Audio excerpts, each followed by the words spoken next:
Bueno, buenas tardes. Bueno, en realidad es difícil saludar porque ustedes van a estar viendo este teórico en el momento en el que lo deseen. Esta es la situación a la que hemos quedado de alguna manera expuestos por este tiempo, por la cuarentena.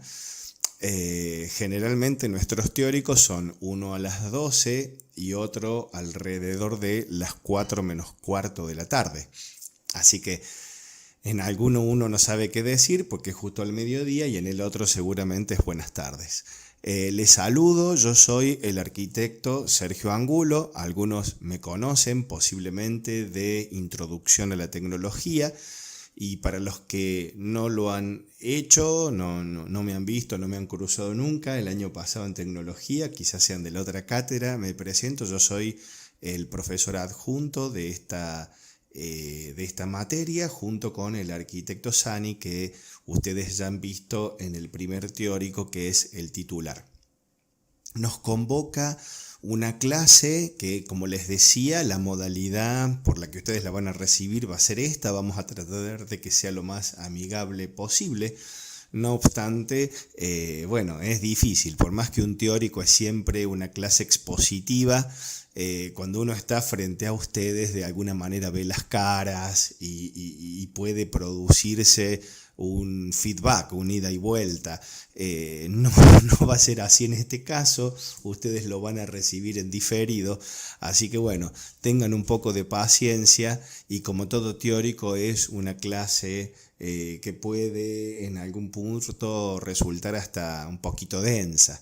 Así que bueno, lo vamos a hacer lo más amigables posible. Este es un teórico muy importante para nosotros porque de alguna manera resume la visión que nosotros tenemos de la cátedra, ¿sí? De la visión que nosotros tenemos acerca de la materia, acerca de construcciones.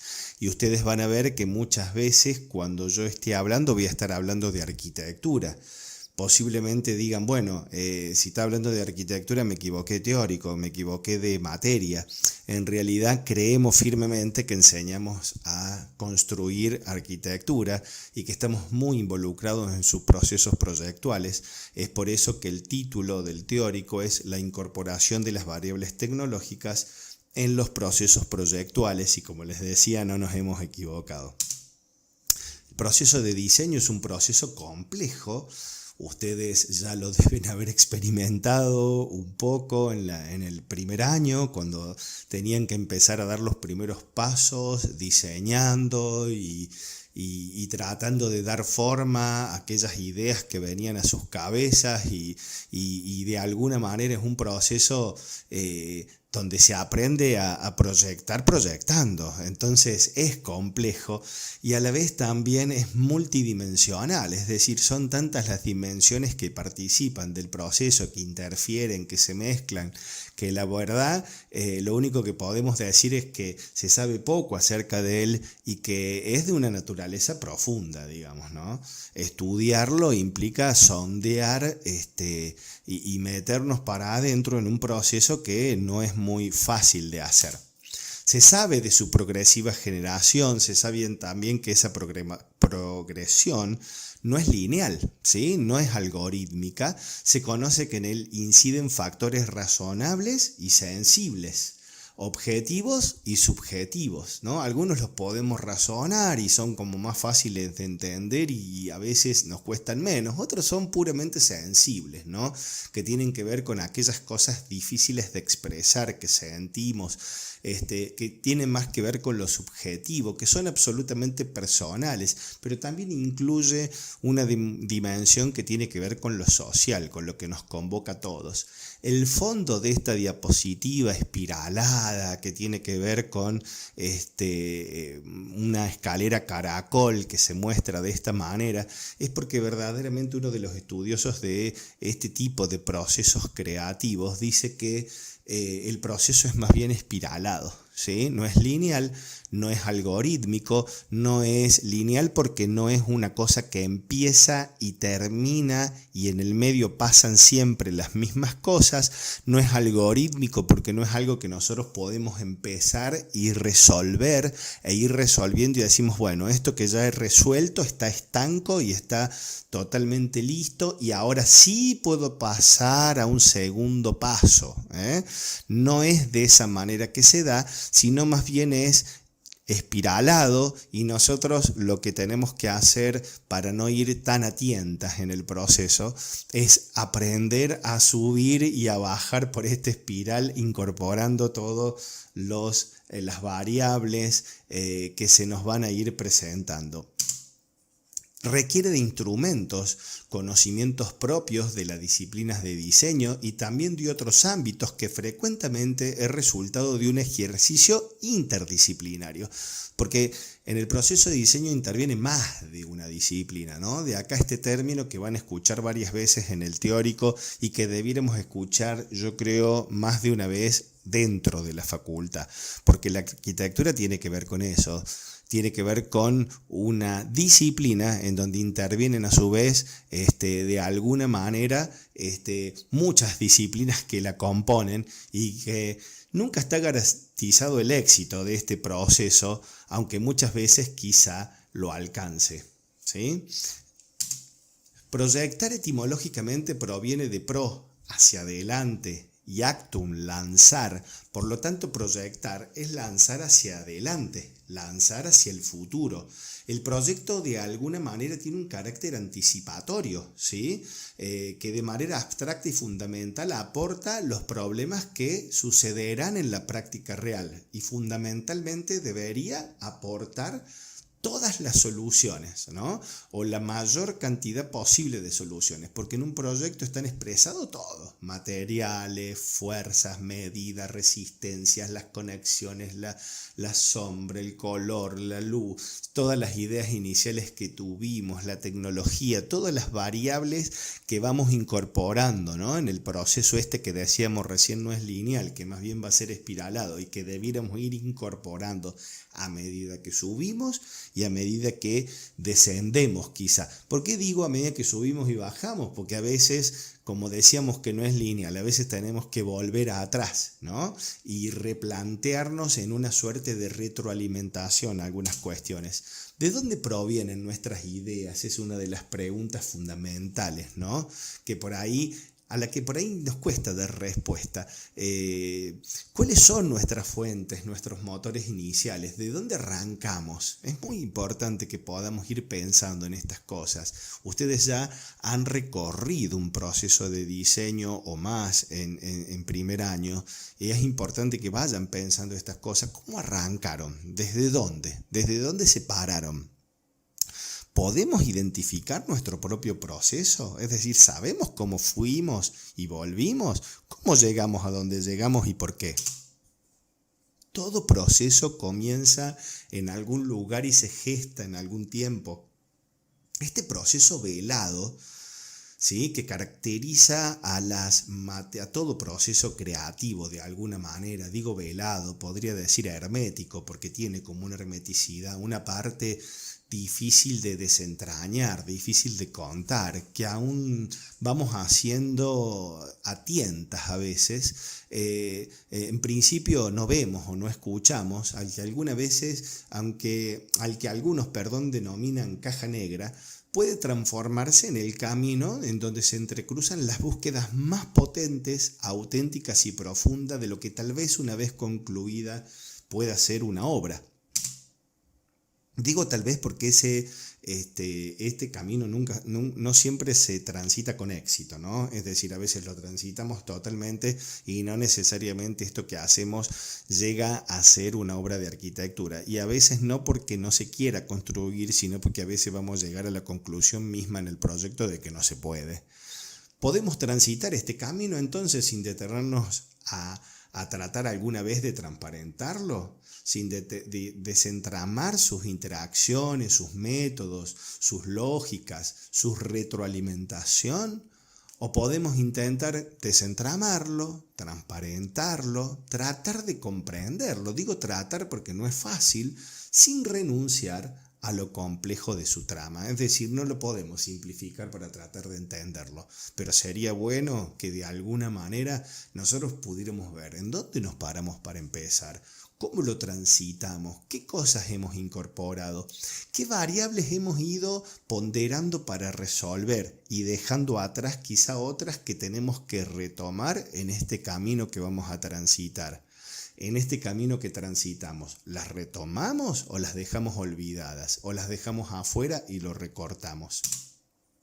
¿Por qué es importante entender la trama? Bueno, un poco lo estaba explicando recién, pero también porque entender y modificar nuestros modos de generar conocimiento y de pararnos frente al proceso proyectual y hasta de interpretar y significar la arquitectura, podemos cambiarlo a partir de hacerlo, ¿no? Podemos entenderlo, podemos modificarlo y podemos generar aún cambios que enriquezcan mucho nuestro propio proceso. Para Bruno Sevi, la arquitectura no es solamente un arte, no es solamente la imagen de horas pasadas, vividas por nosotros y por los otros. Es sobre todo la escena, el cuadro en donde se desarrolla nuestra vida. Eso nos involucra nuestra compleja cotidianeidad, dice Edgar Morin, atravesada por los componentes diferentes que constituyen un todo, como lo económico, lo político, lo sociológico, lo psicológico, lo afectivo, lo mitológico. Miren todo lo que va a estar atravesando nuestro proceso y nuestro objeto que vamos a conseguir a través de este proceso. Y haya un tejido interdependiente. Es decir, es interdependiente ¿por qué? Porque cada una de las partes depende de las otras, ¿sí? Interactivo, porque se produce un juego entre ellas, e interretroactivo, porque va y viene para atrás, como veíamos en el caso de la escalera, entre las partes y el todo, entre el todo y las partes. Toda alteración en un determinado componente, y esto es fundamental que lo entendamos.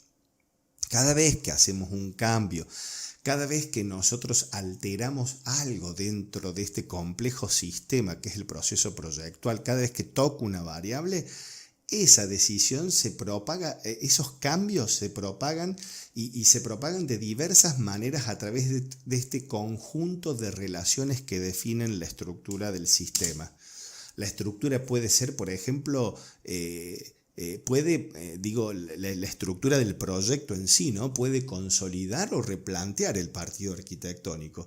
De ahí que podemos seguir pensando que nuestros procesos proyectuales como lineales, podemos seguirlos pensando como disgregados y estancos, como una mera adición de partes inconexas.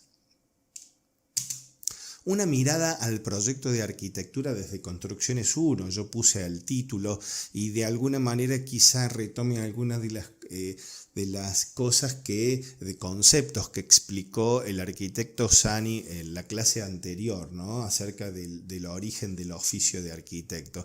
El término arquitectura en griego, ustedes vieron que una palabra en griego dice mucho más que por ahí el significado en español, ¿no? Proviene de arch, raíz de la palabra jefe o autoridad, y de tectón, de constructor. Así, para los antiguos griegos, el arquitecto era el jefe o director de la construcción, y la arquitectura, la técnica o el arte de quien realizaba el proyecto y dirigía la construcción de los edificios y estructuras, ya que la palabra tecne significa creación, invención o arte, y de ella proceden las palabras técnica y también tectónico y constructivo. Fíjense todo lo que está involucrado en la definición y que hace al origen del oficio del arquitecto, en donde obviamente lo constructivo y lo técnico no estaban para nada afuera. ¿Podemos seguir afirmando entonces que existe un diseño y el diseño tecnológico? Es decir, ¿ustedes creen que vienen a una materia técnica en donde no se diseña? ¿Pueden seguir creyendo eso después de haber visto cuál es el origen del oficio y lo que incluye el término de la palabra arquitecto? Es decir, no existe un diseño y un diseño tecnológico, existe el diseño. Y en esta cátedra diseñamos tanto como en arquitectura. Por eso es sumamente importante que la creatividad no quede en la puerta cuando ustedes entren al taller. Silvan Agacinski es un sociólogo que en su libro volumen Filosofías y Poéticas de la Arquitectura, en realidad es arquitecto, pero tiene en este libro una impronta filosófica muy profunda, habla de ese momento histórico en el que se ha hecho pasar el filo del cuchillo entre la concepción y la ejecución. Es decir, hubo un momento en el oficio nuestro en que estaba la concepción del proyecto y la ejecución era una sola cosa, ¿no? Y él dice, bueno, en algún momento alguien hizo pasar el cuchillo por la concepción y la ejecución, pero esto no siempre fue así. Por eso nosotros creemos firmemente que Construcciones 1 presupone tanto la obra como el tablero, ¿sí? Que el saber arquitectónico fue uno e indivisible desde los orígenes de su oficio, que trabajamos por lo tanto desde lo proyectual. Es decir, lo proyectual no queda fuera de esta materia. Es más, lo usamos como vehículo pedagógico del curso, entendiendo que el compromiso genuino de ustedes con el proyecto es la vía más segura para acceder al verdadero conocimiento constructivo, significativo, que quedará grabado indeleblemente en la formación de ustedes. Propone entonces esta materia y proponemos nosotros a través de ella a construir ideas arquitectónicas, ¿sí? Es decir, ¿por qué construir ideas? Bueno, construir es decir que exista resumiéndolo desde un principio, la voluntad de materializar lo proyectado. Es decir, uno puede ver claramente cuando toma un proyecto si esa voluntad estuvo presente o no, Estas son las cosas que no pueden quedar afuera. Es decir, desde la idea inicial, que exista la voluntad de que estas líneas que yo estoy rayando, estos cartoncitos que yo voy cortando y voy conformando, estos espacios que yo voy inventando, que a mí se me ocurren, que me vienen en la cabeza, se puedan construir, ¿sí? Que estas ideas volviendo a este tema de construir y a la factibilidad técnica, ¿sí? No es solamente un desafío para ustedes como estudiantes, sino es verdaderamente un desafío profesional y un compromiso ético y social que tenemos los arquitectos. Ideas, ¿por qué? Porque las variables constructivas deben ser incorporadas desde la concepción inicial, como les decía. Porque mientras más se avance en el desarrollo, mientras más subamos por esa escalera que veíamos y avancemos en el proyecto, habiendo quizá ponderado alguna variable sobre las otras, mayores serán los riesgos de traicionar esa idea inicial o de tener que sí o sí replantearla. Y arquitectónicas esas ideas como una dimensión cualitativa a la que el objeto aspira, que el todo sea mayor que la suma de las partes, es decir, en este sistema vamos a conformar un todo en donde cuando la suma de las partes podamos verla en un proyecto arquitectónico, vamos a ver cómo el todo es más que la suma de esas partes y donde lo proyectual, los por qué, los con qué y los para qué cobrarán sentido. Reconociendo lo valioso de esta etapa teórica conceptual del proyecto, que como vimos no existió siempre. Es decir, el proyecto nos da una oportunidad de poder pararnos frente a este problema y darle solución desde el tablero, desde la computadora, desde estos ejercicios proyectuales a muchas de las cosas que vamos a tener que enfrentar después. Y a riesgo de ser repetitivo, vuelvo a hacerles la misma pregunta. ¿Podemos seguir creyendo como diseñadores que en la etapa de la concepción podría estar ajena a alguna de las variables que implican la materialidad? En toda concepción, las células intervinientes están cargadas de toda la información necesaria para que desde la gestación el desarrollo sea saludable. ¿puede dejar alguna de las variables del sistema constructivo no estar presente y ponderadas sin modificar la estructura del proceso y por lo tanto el producto en sí? Es decir, en este proceso ustedes van a ir ponderando variables, como en un holograma, ¿vieron? Ustedes van a traer a un primer plano, quizá alguna de las variables para irla resolviendo. Primero traeré quizá lo espacial y dejo algunas otras de lado como de fondo y voy a ir viniendo y las voy a ir trayendo. Yo desde ya les digo que si no las traemos a todas en algún momento a primer plano, no las resolvemos y ponderamos una por sobre la otra, el proyecto, como hablábamos al principio, no tendrá éxito y corro el riesgo de tener que replantearlo quizá en su totalidad y de que esa idea inicial que he tenido, que he defendido tanto y de la que quizás hasta me he enamorado, sea traicionada. En su novela de ficción Mary Shelley dio vida al doctor Víctor Frankenstein, que a través de sus experimentos con partes diversas, muertas, diseccionadas e inconexas, dio vida al personaje que, llevando su mismo nombre, llegó a formar parte de la cultura popular a través de novelas, películas y cómics. En nuestros talleres de arquitectura, y acá lo tenemos, es el doctor Frankenstein, ¿no? En nuestros talleres de arquitectura, y yo me incluyo en ellos, con el peso débil de la interdisciplinariedad que manejamos, a pesar del esfuerzo de algunos en todos los niveles de nuestra facultad, tenemos que hacernos cargo, y eso los involucra a ustedes también, de los engendros de los que debemos, de los que generamos en los talleres, ¿no? Y de los que de una vez por todas creo tenemos que hacernos cargo.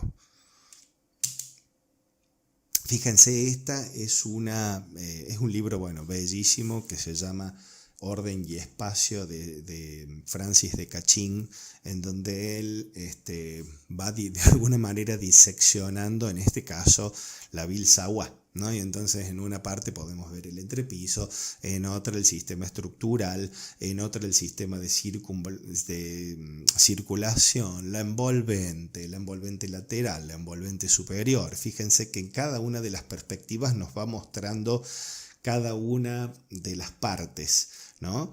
Una disección de la obra en esta suerte de perspectiva axonométrica despiezada. Ahora, ¿podemos seguir pensando la arquitectura así y creyendo que podemos ir resolviendo las partes? Es decir, como algorítmicamente, diciendo, bueno, yo resuelvo hoy la escalera, mañana el entrepiso. Necesitamos superar un conocimiento fragmentario que torna invisible las interacciones entre un todo y sus partes, rompiendo lo completo y ocultando los problemas esenciales. Es decir, si nosotros no vemos las relaciones entre cada una de las partes del sistema constructivo, nos vamos a perder lo verdaderamente importante, lo complejo. Es decir, si yo no me encuentro y no me paro a resolver el encuentro del envolvente lateral con la envolvente superior, es decir, en ese encuentro es donde se van a encontrar verdaderamente problemas que voy a tener que resolver después en la obra. Yo puedo resolver perfectamente cada una de las partes del sistema sin que éstas interactúen, pero es en la interacción en donde vemos realmente los problemas esenciales que se nos van a ocultar, si no. Creo que es imposible, decía Blas Pascal, conocer las partes sin conocer el todo. Y es imposible conocer el todo sin conocer particularmente las partes. Miren, acá hay unas entrevistas que yo he ido realizando como parte de un trabajo final de la especialidad de enseñanza del diseño de la arquitectura a estudiantes de nivel 2, a compañeros de ustedes de años anteriores. Y quiero reparar en algunas de las respuestas que han dado cuando han sido entrevistados con las siguientes preguntas. Yo me preguntaba, por un lado, cómo caracterizan, significan e incorporan los estudiantes de arquitecturas de nivel 2 las variables constructivas en sus procesos proyectuales. ¿En qué momento de su proceso proyectual lo hacen? ¿Están incorporadas como posibles disparadores de sus ideas iniciales o terminan por condicionar y replantear las mismas? Fíjense, acá yo por ahí vi poniendo algunos numeritos, el caso de la entrevistada 4. Ella me empieza, son como 6 los alumnos entrevistados, y en este caso esta entrevistada me dice, estamos pasando a 1 en 50, ¿sí? No sé si está bien decirlo así, estamos pasando a la escala 1 en 50, estamos terminando de ver el lenguaje y la tecnología que vamos a usar. Yo le pregunto, ¿recién ahora están viendo el tema de la tecnología? Sí, lo estamos definiendo recién ahora. ¿Entre esas ideas iniciales hubo alguna que tenga que ver con las variables constructivas? No. ¿No te imaginas por qué?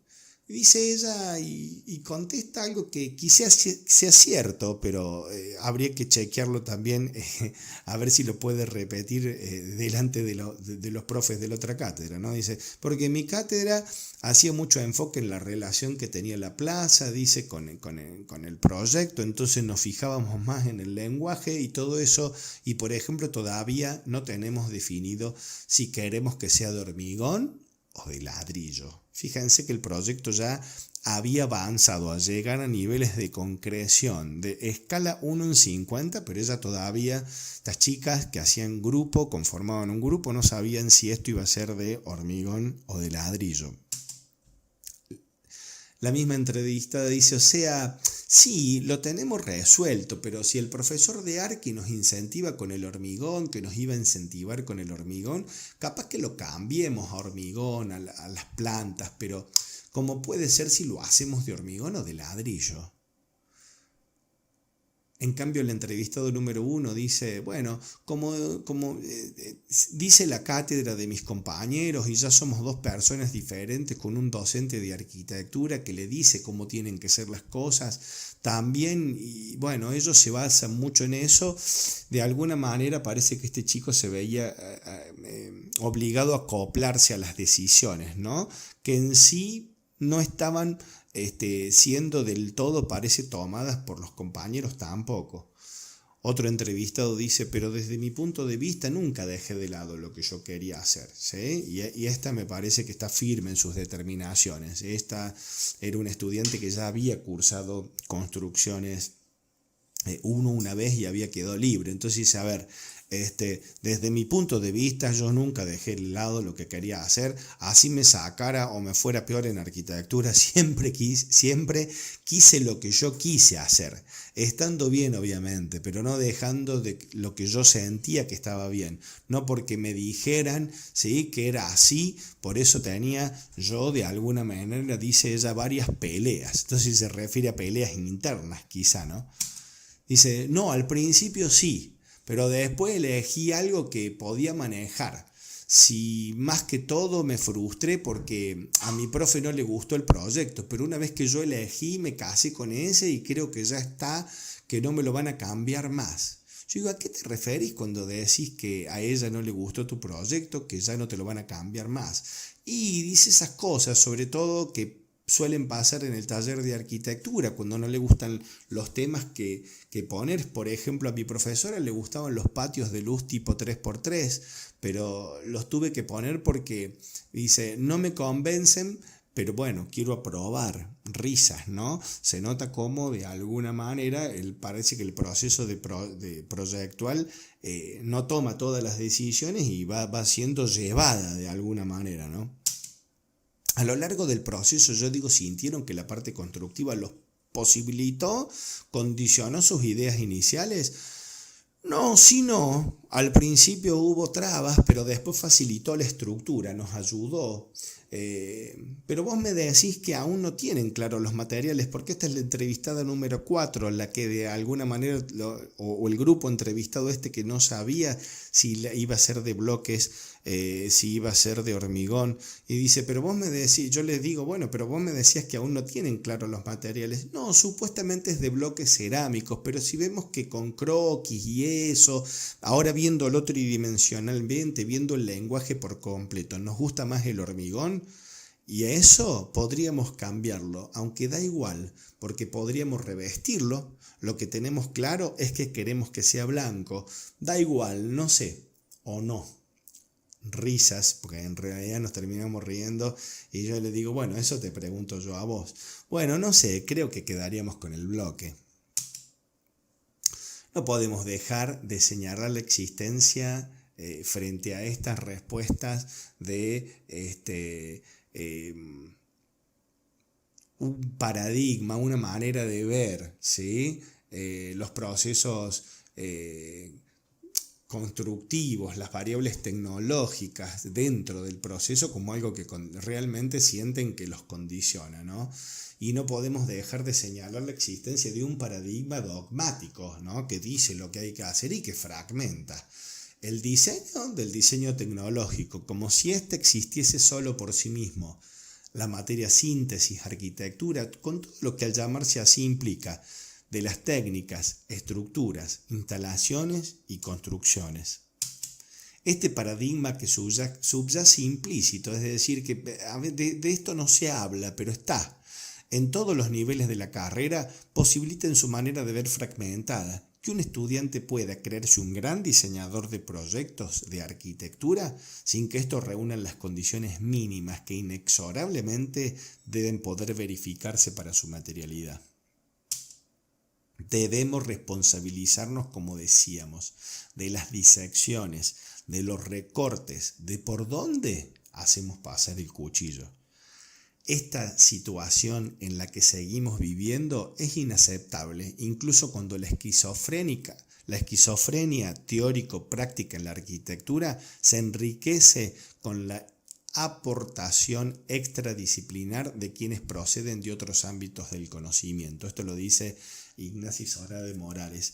Es decir, lo que está diciendo el autor es, bueno, a ver, a veces quedamos como esquizofrénicos, ¿no? Es decir, estamos entre la teoría y la práctica, entre el tablero y la obra, ¿no?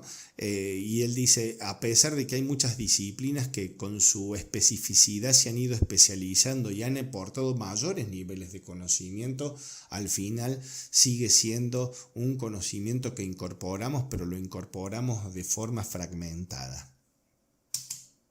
La acción sin reflexión es simplemente la ejecución de la ideología establecida, ¿no?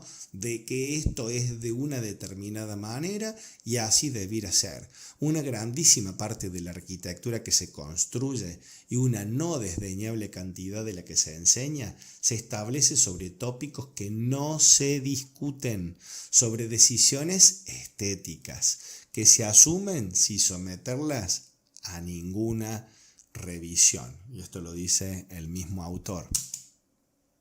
Cuando veamos el lenguaje tridimensionalmente, dice esta chica, ¿no? Es decir, ya tenemos todo el proyecto resuelto, ahora vamos a ver los renders, vamos a empezar a meternos en las imágenes tridimensionales y ahí vamos a decidir cómo va a ser, cuál va a ser la materialidad. Lo que tenemos claro, y lo dice acá en una frase, es que queremos que sea blanco y si no, de última lo revocamos.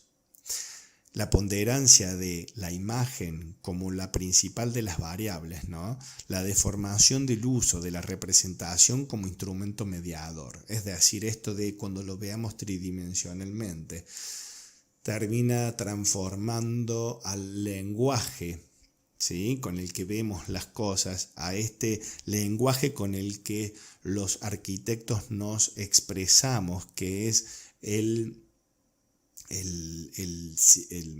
los sistemas de representación gráfico en un fin y no en un medio como verdaderamente debiera ser. Estos son algunas imágenes de un proyecto que yo hice el año pasado, no, el anteaño, que ya se construyó, es en la Docta, y solamente las traje porque eran las últimas que tenía, son 2 dúplex y yo lo que quería mostrar, estas son solo imágenes, no puse ninguno de la obra construyéndose, pero hubiera sido bueno. Esto, como ustedes lo ven, no son más que imágenes. Brunner dice al respecto que los instrumentos mediadores no son más que un simulacro, ¿sí?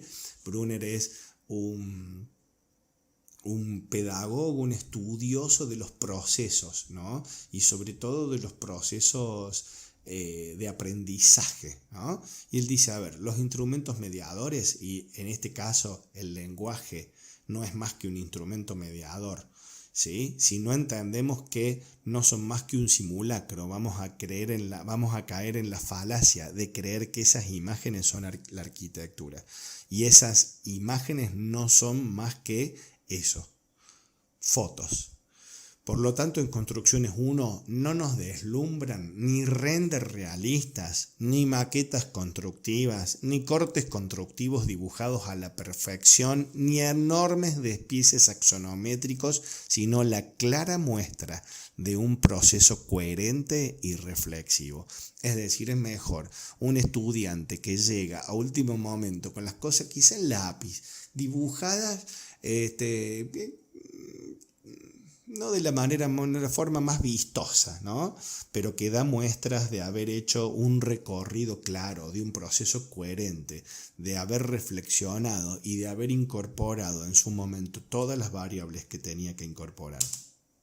Bajo la excusa de la creatividad, dice esta autora, en realidad son dos autoras que han estudiado el proceso de diseño y su enseñanza. Dice, miren, bajo la excusa de la creatividad se instala el diseñador en un lugar de la especulación enajenada, ¿sí? Donde alejándolo de su rol social y acentuando el carácter egocéntrico de la creatividad mesiánica, ¿sí? Donde lo que hace es irrefutable, del dogma, donde no se le puede cuestionar nada.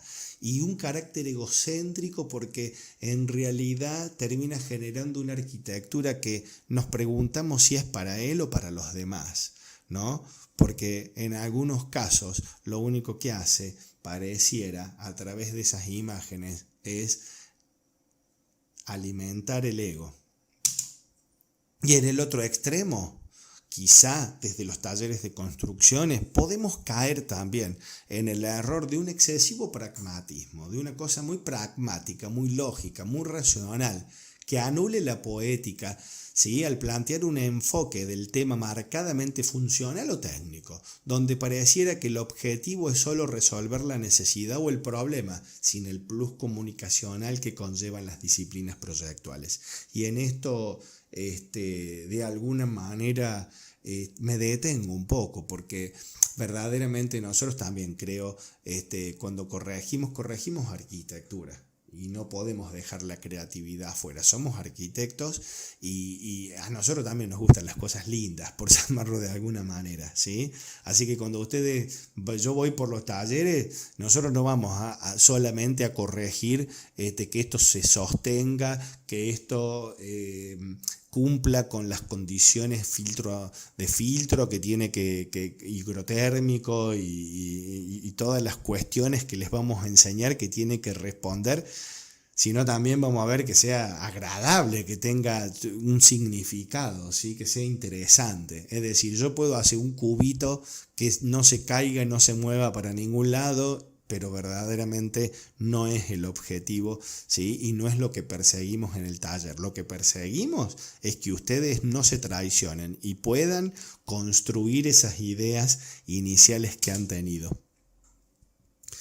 Se evidencia de forma muy marcada entonces la necesidad de un trabajo multidisciplinar, ¿sí? Por nivel, ya que para algún estudiante, miren, resolver el entrepiso implicará transferir mínimamente el predimensionado, ¿sí? Que le enseñaron en estructuras y saber si puede cubrir las luces como su idea inicial quizá requiere, sin ningún apoyo, obedeciendo algunas premisas espaciales. Para poder resolver el núcleo circulatorio, las escaleras, por ejemplo, tema que desarrollamos en arquitectura y que resuelven en construcciones, generalmente deben perforarlo. Y eso no solo puede implicar cambios funcionales, ¿se dan cuenta? Todo está relacionado. Es decir, yo toco una cosa y eso toca otra. Y acá muestro el entrepiso, porque el entrepiso da muestras de eso, ¿no? Es decir, si yo lo tengo que perforar para introducir la caja de la escalera, como ustedes pueden ver acá en la imagen, yo tengo que recurrir mínimamente quizá a esos conceptos que yo estoy aprendiendo en estructura. ¿Puedo perforar ahí? Y entonces empieza a aparecer a lo mejor algún elemento como estas vigas que se ven. Fíjense que también de alguna manera aparece un cantero y entonces esa losa está como más baja, haciendo de bandeja, o en el caso acá en el extremo derecho de lo que pareciera ser un balcón. Es decir, ¿cómo voy a resolver cada una de estas cuestiones? Es un tema que yo tengo que prever como diseñador en esto que yo llamo y que llamamos proyecto, ¿no? El entrepiso, por ejemplo, puede estar comprendido también a la hora de resolver el tendido horizontal, comprometido, a la hora de resolver las instalaciones de los baños ubicados en la planta alta, ni hablar si además aparecen lo que decíamos recién, ¿no? Las cubiertas verdes, estas que a veces queremos poner y que demandan para su solución un espesor no menor a 45 centímetros, y entonces hemos hecho en el entrepiso una terraza. ¿Cómo hago para salir a esa terraza y esa cubierta verde si yo no he tenido en cuenta los niveles? Que voy a estar levantando el pie 50 centímetros, voy a hacer 2 escalones para salir a la terraza. Son cosas que debo prever, porque en todos los cortes de arquitectura o que presentan en arquitectura siempre aparece una línea delgada de 10 centímetros, como si con eso de hormigón ustedes cubrieran este elemento de hormigón, ustedes cubrieran cualquier luz, pudieran resolver las cubiertas verdes que después se ven en las plantas y pudieran también resolver todo el tema de las instalaciones y el tendido horizontal de la cañería. Si todavía pretendemos que alguna de estas partes involucradas en el proyecto, en este sistema, pueda quedar resuelta por todos en una clase, nosotros les dijéramos, a ver, hoy ustedes resuelven esto, mañana lo otro, con un orden prefijado en un programa de contenidos estancos, simplemente dejarlo sin resolver para no ir y volver en el proceso, o como pasa, ponderar alguna variable sobre las otras como si fuera, como ya he hablado en algún momento, en la mayoría de los casos las morfológicas. No podemos esperar más que las soluciones de un objeto que parece ser arquitectura, cuya materialidad no trascenderá la del papel, pero que debiéramos preguntarnos si verdaderamente aquello que no puede construirse lo es. A mayores elementos relacionados, mayores serán los elementos que nos unen con la realidad, lo dice Edgar Morin. Y tener conciencia de la multidimensionalidad de las cosas, de que esto es una trama compleja, entrelazada por un montón de cosas, ¿sí? Tener conciencia de eso es verdaderamente poder superar una visión unidimensional. Toda visión parcial, especializada, por muy profunda que sea, es pobre. Por eso, aunque en el taller de construcciones lleguemos a niveles importantes de comprensión y análisis de las partes del sistema constructivo, llevando las mismas a niveles de resolución a escala 1 en 1, nuestra mirada sería siempre parcial e inconexa y por ende poco significativa como proceso de aprendizaje, ya que perderíamos el enriquecimiento dado por las múltiples relaciones en el proyecto. Es de alguna manera lo que Blas Pascal formula: considero imposible conocer las partes sin conocer el todo, y tampoco conocer el todo sin conocer particularmente las partes. ¿Cómo enseñar entonces? Y estas preguntas nos las hacemos permanentemente. Aprender a construir desde el proyecto. ¿Cómo se materializa una idea arquitectónica? ¿Cómo pasar de la idea al proyecto, del proyecto a su materialización? ¿Cómo hacer de ese paso sin traicionar la idea inicial, manteniendo su esencia, sin dejar de solucionar el entramado de variables que se ponen en juego? Bueno, este es un poco el desafío, pero ser conscientes de este desafío creo que nos va a aumentar las chances de poder transitarlo con éxito.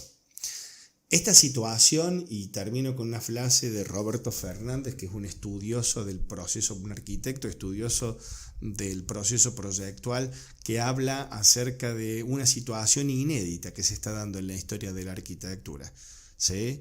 en donde muchas veces caemos en esta inconsciencia de la que hablamos recién. Dicen, en muchos de cuyos casos de momentos relevantes de la teoría supuso un estatus central para la construcción del pensamiento y para si cabe un pensar constructivo, un proyectar como emergente de un basamento intelectual.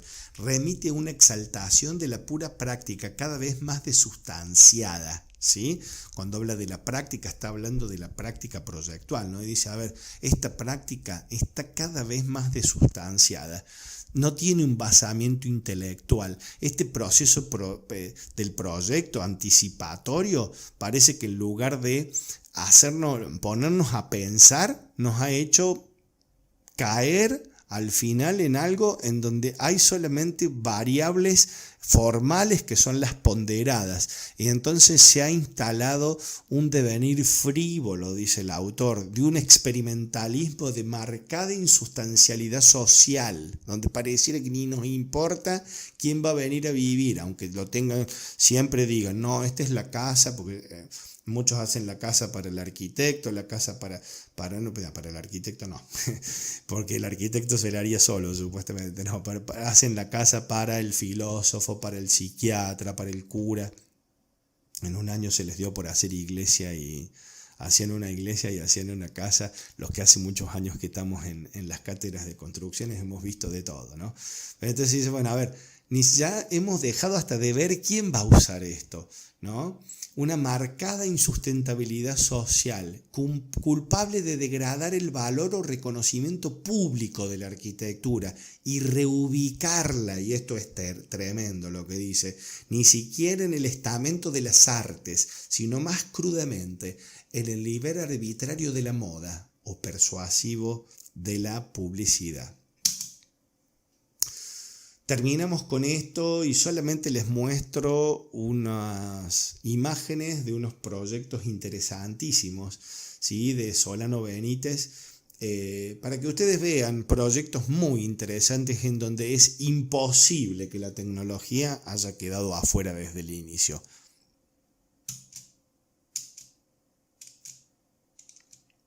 Fíjense cómo cada uno de los detalles ha estado pensado no solo desde lo constructivo, sino también desde la ejecución, ¿no? Para terminar siendo esto tan lindo que nosotros vemos, bellísimo.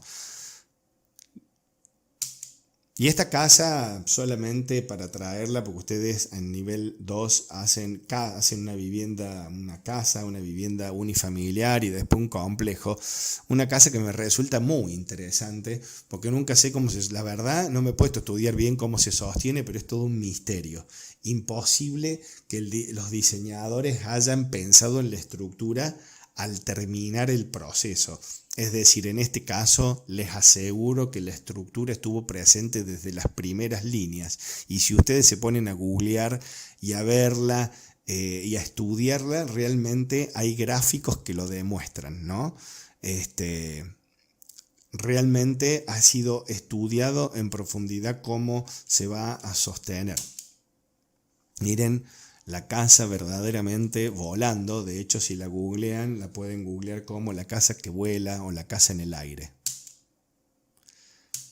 Detalles bellísimos, ¿sí? Algunas del interior, de las distintas texturas, el hormigón visto. Una casa totalmente cerrada hacia el oeste y al este, sí, o sea, muy introvertida, pero que se abre hacia el sur con la cocina, ¿sí? Vuelvo, si no, en las imágenes hacia atrás, ustedes después pueden hacerlo para poder verlo en detenimiento, ¿sí? Los arquitectos Fanego, Rojas y Duarte son unos paraguayos que hicieron esta casa, según ellos, con muy bajo costo. Bueno, espero les haya sido, llegamos al final, les haya sido entretenida de alguna manera la clase. Les aseguro que vamos a volver sobre cada uno de estos conceptos una y otra vez en los talleres, porque es verdaderamente lo que pensamos. Bueno, hasta la clase que viene, y bueno, posiblemente el próximo teórico, que es de envolventes, los de el arquitecto Sani, y bueno, con las ganas y con la intención de verlos pronto. Hasta luego.